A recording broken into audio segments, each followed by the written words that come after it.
So I suppose my question to you, if China invades Taiwan, would you send American troops to defend it? Well, the reason they're doing it now is they're not going to do it afterwards, okay? So it's, you know, so they're doing it now. They want to do it China. Now, look, I had a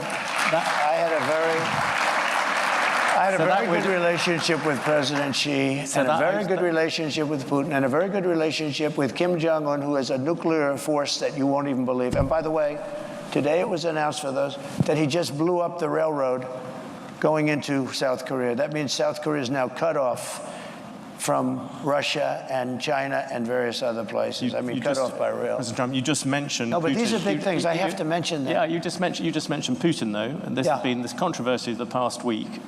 Can you say yes or no whether you have talked to Vladimir Putin since you stopped being president? Well, I don't comment on that, but I will tell you that if I did, it's a smart thing.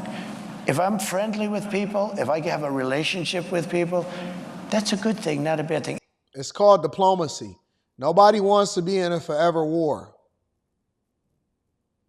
Nobody wants to be in a forever war. It's called diplomacy. I'm going to read that Cash App shortly in the Super Chats. In terms of a country, he's got 2,000 nuclear weapons, and so do we.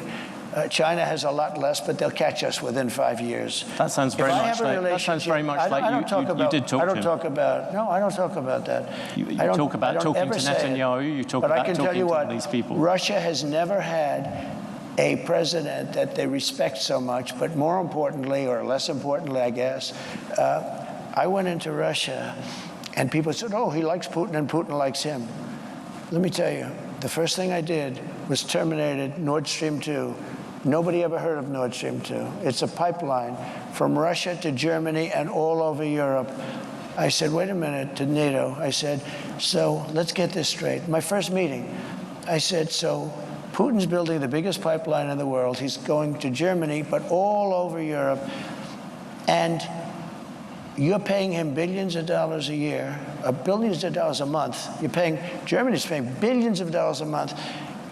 And we're supposed to protect you against the guy that you're paying all this money to. So is there something wrong with my thinking? So he's building a pipeline to Germany, and we're spending, and by the way, until I got there, we were spending almost 100% for NATO because we had all these delinquent countries. They weren't paying. When I got there, I said, you know what? And by the way, my biggest fan is Stoltenberg, just leaving, Secretary General of NATO. He said, when Bush came in, he made a speech and left. When Obama came in, he made a speech and left. When Trump came in, he made a speech and he said, let me see your books. And I found out in the books that nobody was paying. There were only 7 countries that were paying. We were supporting NATO. They screw us on trade, so bad, the European nations. And then on top of that, they were screwing us on the military. So they're taking a tremendous advantage of us, $350 billion on trade, and we're then supporting them.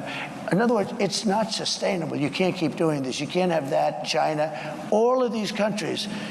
And stupid people made these deals. I saw trade deals that was so stupid that you'd have to be, that was so bad that you'd have to be an idiot to sign them. And we signed them for years. I could tell you trade deals that I have never seen anything. I said, who would agree to this? They had to be corrupt. They had to be corrupt. To make those deals, they had to be corrupt because there is no way a rational human being, I always say either corrupt or extremely stupid, because there's no way a rational human being would ever sign the trade deals that this country signed. And I got out of many of those deals. I told South Korea, I'm sorry, you're going to have to pay for your military. We have 40,000 troops over there. You're going to have to pay. You become a very wealthy country. Just to finish, you become a very wealthy. They said, no, no, no, we will not pay. We will not. We haven't paid since the Korean War. I said, no, you got to pay.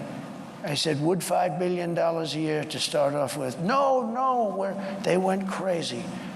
They agreed to 2. I got $2 billion for nothing. And I said, here's what we're going to do. They said, we can't agree to this because we have to go through Parliament. They have the Parliament or whatever their legislature is. I said, that's okay. I fully understand that. Make it $2 billion. But next year I'm going to talk to you again. And I was going to make it $5 billion. And they knew it was coming. The happiest people to see that it was Biden instead of Trump with them, South Korea. You know what they did? They cut off the deal that I made where they were paying us. They backed to nothing because they went back to Biden and they gave it to him for nothing. They were willing to pay. We have 40,000 troops in harm's way, very serious, because you have North Korea is a very serious power. They have tremendous nuclear power. And I said to South Korea, you got to pay. And they agreed to do it. And Biden then cut it back, and it's a shame. And I could tell you 50 deals. And if I were there now, they'd be paying us $10 billion a year. And you know what? They'd be happy to do it. It's a money machine, South Korea. You're going to mention Taiwan. You wanted to mention Taiwan. No, you mentioned Taiwan. You said you would defend them. You also seemed to imply that on Putin, you would not. Putin, you seemed to imply that you had talked to him without actually confirming it. I said I don't comment on those things. What about, can I ask you a particular thing about the dollar? You talked about wars. At the New York Economic Club, you said that if you lost the dollar as a reserve currency, it would be like America losing a war. Yeah. You look at what you're going to do in terms of protectionism, drive countries to use the other currencies, and all that debt is also going to lessen the dollar's status as the world's reserve currency. Do you worry about that? The dollar is so secure, your reserve currency is the strongest it'll ever be. And you say that to President Trump. At the moment, there is a thing called the Trump trade in the markets. Do you know what that is? The Trump trade is very simple. People are betting that your policies are going to drive up debt, they're going to drive up inflation, so they're going to drive up interest rates. Are the investors wrong? Yeah, I had 4 years no inflation. I had 4 years no inflation. But that was when you had much. I had 4 years. It's better than that. And Biden, who has no idea where the hell he is, okay? Biden went 2 years with no inflation because he inherited from me. And then they started spending money like drunken sailors. They spent so much money. It was so ridiculous, the money they were spending. They were spending on the Green New Scam. The Green New Deal. You know, it was conceived of by AOC +3. She never even studied the environment in college. She went to a nice college. She came out, she just said, the Green New Scam. She just named all these things. President Trump, the issue at the moment, the markets are looking at the fact you are making all these promises. Latest one was car loans. You're flooding the thing with giving giveaways. But we're I was actually quite kind to you. I used 7 trillion. The upper estimate is 15 trillion. People like the Wall Street Journal, who's hardly a communist organization, yeah, but you don't know. They have criticized you on this as well. You are running up enormous debt. What does the Wall Street Journal know? I'm meeting with them tomorrow. What does the Wall Street Journal know? They've been wrong about everything. So have you, by the way. You've been wrong about it. You're trying to turn this. You've been wrong about it. No, you're trying to turn this into debate. There are business people. But you're wrong. You've been wrong. You've been wrong all your life on this stuff.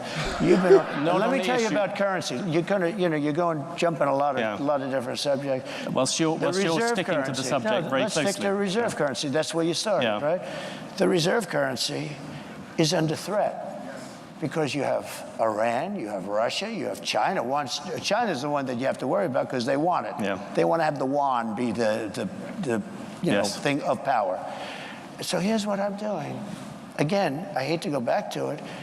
If somebody says, and I know countries want to get out because they don't respect our leadership. They look at this guy, they say, you got to be kidding. And she's worse than him. By the way, I never thought I'd say this.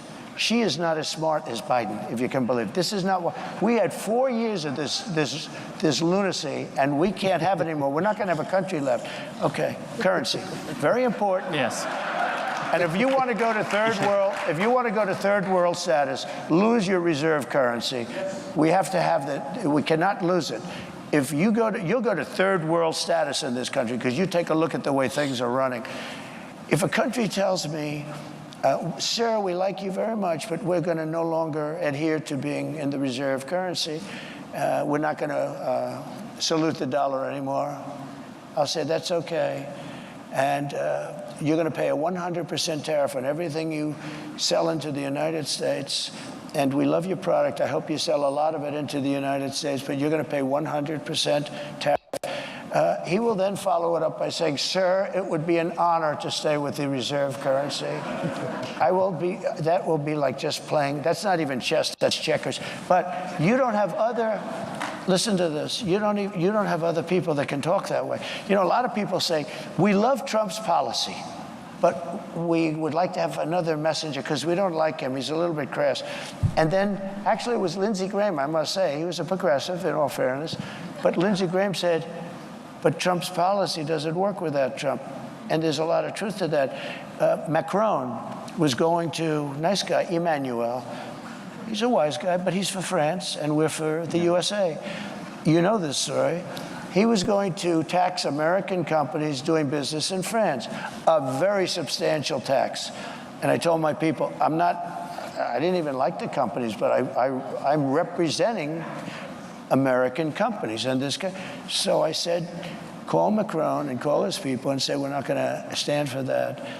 And I got Mnuchin and, a lot of guys, smart guys, if I can finish. Yeah. I'll go longer if you want. No, I was going to ask you about the Federal Reserve. You got to be able to finish a thought, yeah, because it's very important. This is big stuff we're talking about. You can't go that quickly. You've gone from the dollar to So let Macron. me just tell you.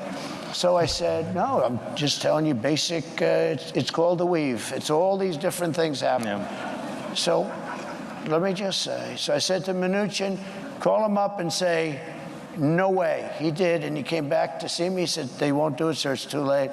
I said to somebody else, you call him. Then I said, let me do it. And I called him. And I said, Emmanuel, you're taxing American companies very substantially. You're not doing it with other companies. You must think we're stupid. It's not going to happen. But Donald, I cannot do anything. It's too late. Or it was approved by a legislature. I said, that's okay. Here's the story.